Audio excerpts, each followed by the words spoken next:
Bonjour à toutes, bonjour à tous et bienvenue sur Planète Lily, la radio qui donne la parole aux éleveurs. À travers nos podcasts, découvrez le quotidien de nos agriculteurs, leur organisation, leurs techniques d'élevage, mais aussi leur utilisation des produits Lily. Aujourd'hui, nous nous rendons sur la commune d'Essé, en Ille-et-Vilaine. Nous y retrouvons Pascal et François du GAEC de la Haute-Pironnière. Alors ici, on est au GAEC de la Haute-Pironnière à Essé. On est sur une structure de 110 vaches laitières. Nous avons 2 robots de traite Lely A4 et 2 Discovery collecteurs 120. Nous avons une référence de 1,3 million pour 130 hectares de SAU. Ok. Est-ce que vous pouvez me reparler un peu de l'historique de l'exploitation, comment vous avez démarré et puis aujourd'hui, où vous en êtes aujourd'hui? Mais auparavant, j'étais en GAEC avec mon frère Philippe pendant 27 ans et François nous a rejoints il y a 3 ans. Et si bien que lors de l'installation de François, nous avons décidé de refaire un bâtiment avec les robots justement parce que nos anciens bâtiments étaient à saturation. On voulait améliorer les conditions de travail. Ok. Donc on parlait de l'installation des robots. Est-ce que vous pouvez nous donner en gros les raisons du passage à la traite robotisée chez vous? Pendant des années, mes associés ont traité les vaches. Moi, j'ai fait pendant 1 an suite à la reprise de notre exploitation. Et la question s'était posée. Après, on voyait plus sur l'organisation du travail et aussi se soulager physiquement de traire des troupeaux comme on a aujourd'hui. Et donc là, le bâtiment a été mis en route quand avec les robots? Alors, le bâtiment a été mis en route en février 2018, donc il y a un peu plus de 3 ans. Et donc avec 2 robots à 4, pardon. Et en gros, c'est quoi comme type d'installation? Comment il est aménagé? Gestion des effluents, couchage. On a un bâtiment aujourd'hui de 132 places logettes avec une partie air paillée. On a 2 travées en air paillé pour gérer les prépa-vélages ou les vaches à problème.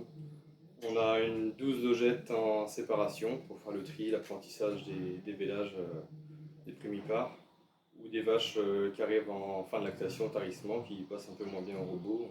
On a ça sous le coude pour les gérer. Et autrement, dans l'autre partie du bâtiment, on a 120 places logettes en matelas avec un système toulisier.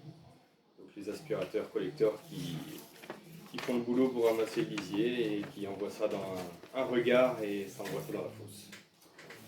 Ok. En termes de performance technique-économique, là aujourd'hui, il y a combien de vaches à la traite sur les 2 robots? Sur les 2 robots, aujourd'hui, il y a 108 vaches à la traite, avec une production moyenne de 38-39 kg de lait par jour. D'accord.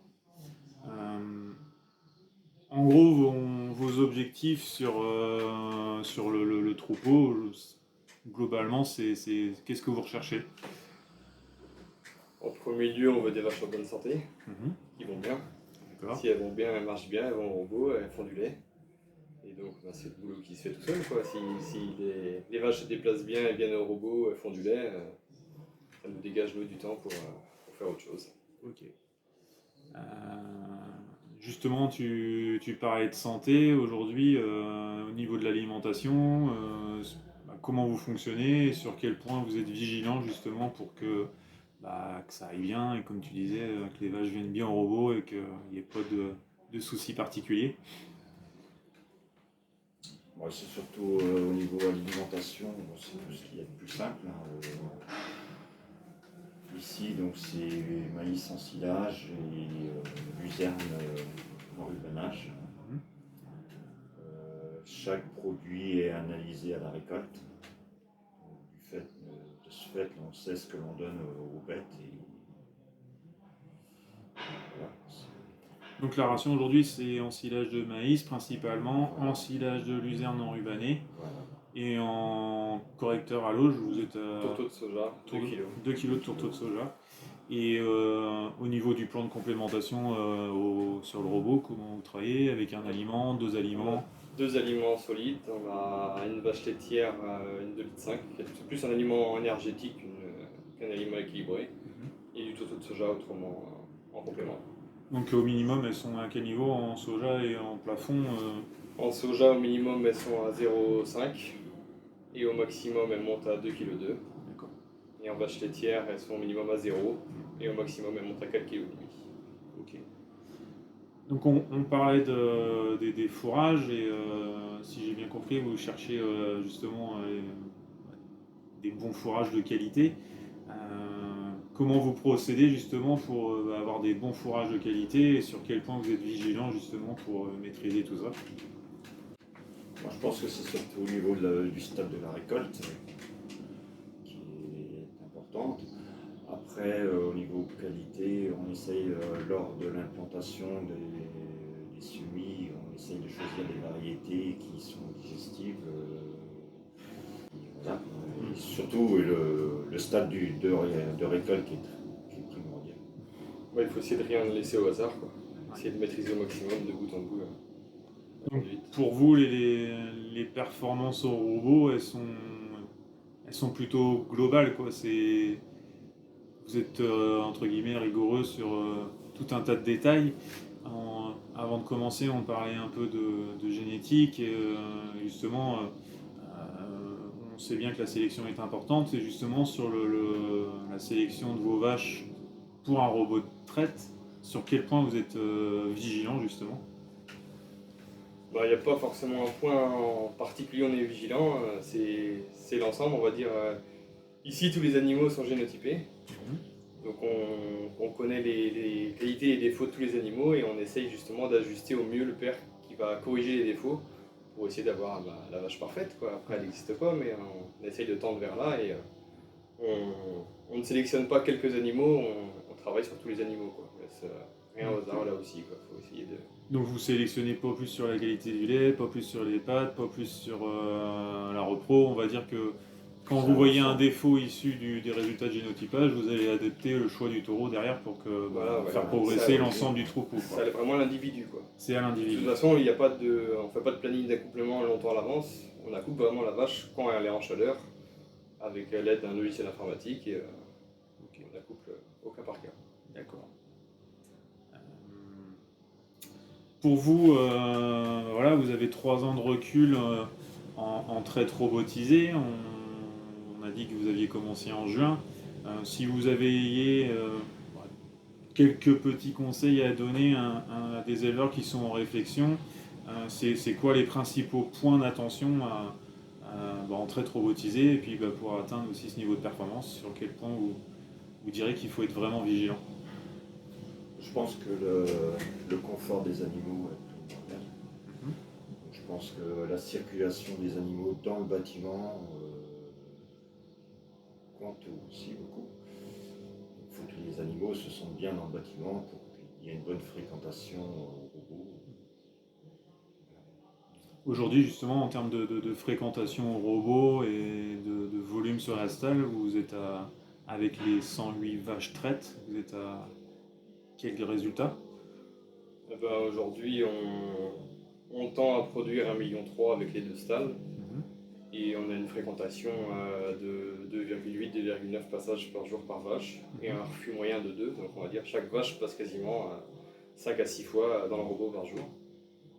Donc oui, comme disait Pascal, je pense que l'implantation des robots, notre choix de le faire en L, a dégagé pas mal d'espace autour des robots et c'est primordial pour que toutes les vaches puissent s'exprimer et venir se faire traire dans la journée. Okay. Et en volume moyen sur la stalle, là, du coup, vous arrivez à produire combien en gros par jour là, en quantité de lait? On est autour de 2000 kg. 2000 kg, quoi. Ok. Sinon, si vous pouviez nous retracer une journée type, là vous êtes 3 sur l'exploitation, dire qui fait quoi, qui s'occupe de quoi et comment ça fonctionne. Par exemple, on démarre le travail à telle heure. Est-ce que vous pouvez nous retracer une journée type dans votre GAEC? Disons que la journée type, il n'y a pas forcément de journée type dans la mesure où, suivant les saisons, il y a plus ou moins de monde dans le bâtiment. Mais bon, Grossièrement, on commence le travail à 7h15 à peu près. Donc on commence par faire le tour du bâtiment, voir les animaux, faire le diagnostic de la nuit, quoi. Et après, donc, François s'occupe un peu plus des petits veaux, l'alimentation des veaux, moi, nettoyage logette, et Philippe, lui, s'occupe de l'alimentation, préparation de la mélangeuse. Ok. Et donc, si bien que à 10h, tout le travail est terminé.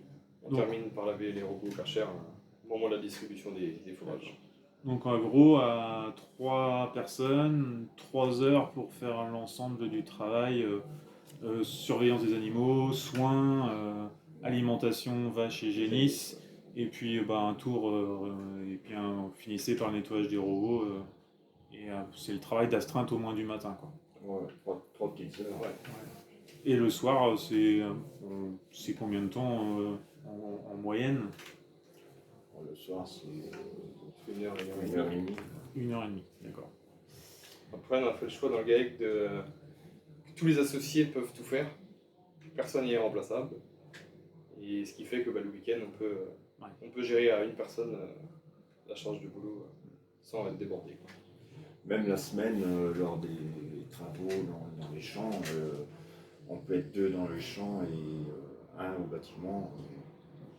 Ouais, ça c'était important aussi pour vous qu'une personne puisse. Donc c'est là où la souplesse des robots est intéressante, comparé à une grosse salle de traite où une personne est en difficulté pour faire face à la charge de boulot, que là on va dire c'est plus souple pour une personne. Ok. Et en fait, on s'arrange à ce qu'il y ait pratiquement toujours une personne autour du bâtiment pour gérer les animaux, pour gérer. Donc en gros, bon là c'est un travail d'organisation entre vous, mais on peut dire qu'une personne seule hors alimentation pourrait faire le travail autour des animaux, quoi. Même avec l'alimentation. Même avec l'alimentation. On considère un plein temps. Un plein temps pour s'occuper. On tourne dans la journée nous, et un plein temps. Sur les vaches, c'est quelque chose qui est respectable en termes de temps de travail pour vous, quoi. Ouais. Ok. S'il y avait des petites choses à améliorer dans votre bâtiment ou dans l'implantation des robots, est-ce qu'il y a des choses que vous referiez ou vous pensez que vous avez globalement atteint vos objectifs? Disons qu'on a beaucoup hésité à faire ce genre de plan, quoi. On a travaillé là-dessus et je pense qu'au niveau résultat, on est content maintenant. On a refait beaucoup de fois le plan, Ce qui fait qu'on n'a pas refait le bâtiment. Voilà. On a préféré passer beaucoup de temps à l'implantation, tous les petits détails, pour que ça tourne. Mais je pense que c'est important, parce que c'est les détails qui font la différence. On voit bien, pour qu'une bonne circulation, il ne faut pas avoir peur de mettre de l'espace devant les robots. On pense que c'est l'espace perdu, mais pas du tout. Et on a fait un bâtiment de plein pied, donc il n'y a aucune vache dans les bâtiments, donc les vaches circulent bien. Je pense que ça aussi c'est important. Même pour vous, je pense que c'est agréable. Ne serait-ce qu'une petite chose, la balayeuse à logette, elle passe d'un côté et de l'autre sans souci. Il n'y a pas de marche, c'est simple. Et rien que ça, c'est 2 fois par jour. Ouais. Donc là c'est un petit détail, mais vous êtes équipé, vous êtes mécanisé pour le nettoyage des logettes. On est mécanisé, mais c'est pas rien. Enfin, c'est un outil supplémentaire qui vous aide aussi à travailler de manière confortable sur le troupeau. Déjà, on a un bel aperçu de la manière dont vous travaillez, de comment vous voyez les choses. On voit bien que c'est plutôt un fonctionnement et des objectifs globaux plutôt qu'une stratégie unique, en sens unique, faire du lait pour faire du lait. François, tu nous disais que faire du lait c'est bien, mais tu souhaites aussi maîtriser tes coûts. Et pour toi, ça veut dire quoi exactement?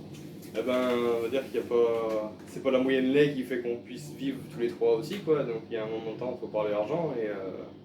Et le but de passer en robot, on voulait pas aller dans la dérive de mettre du concentré pour faire du lait encore plus. Aujourd'hui, nous, c'est de maîtriser nos coûts. de charge. Donc comme là en coût alimentaire, on tourne autour de 100 € de 1000 litres. Et c'est ce qu'on était à peu près avant. Donc ça nous permet aujourd'hui de sortir un peu plus de 12 000 litres de lait par vache. Si demain ça fait un peu moins, eh ben, on n'ira pas chercher notre moyenne à 12 000, on acceptera cette baisse et puis on regardera économiquement ce que ça donne et quel levier on peut actionner pour améliorer la marge. Ok, donc de la rentabilité globale. Et pour finir, voilà, on voit que la structure est bien en place, c'est comme je dirais, en croisière depuis 3 ans. Est-ce qu'il y a des objectifs ou des projets futurs qui vont arriver dans les années à venir, ou est-ce que vous envisagez des choses? Non, je pense que ça va être la continuité. Maintenant, on va essayer de maintenir le cap qu'on s'est donné. On n'a pas, on va dire dans notre philosophie, on veut maîtriser, vu qu'on a, comme on disait, on a un objectif global, on veut tout maîtriser et on ne va pas non plus chercher à grandir la structure pour être dépassé par le boulot, quoi. On veut maîtriser, donc aujourd'hui c'est plutôt maintenir les résultats comme Maintenir les résultats et trouver un équilibre entre la vie professionnelle et votre vie voilà. à vous, quoi. Voilà. Ok. Et merci Pascal et merci François pour les explications et puis tous les détails que vous nous avez donnés. Et puis j'espère que ça aidera des futurs éleveurs en projet robot de se projeter un petit peu plus. Voilà. Merci à vous. Merci. Nous espérons que cet épisode vous a plu. N'hésitez pas à en parler autour de vous et à écouter les autres podcasts de Planète Lily, la radio qui donne la parole aux éleveurs. Merci pour votre écoute et à très bientôt.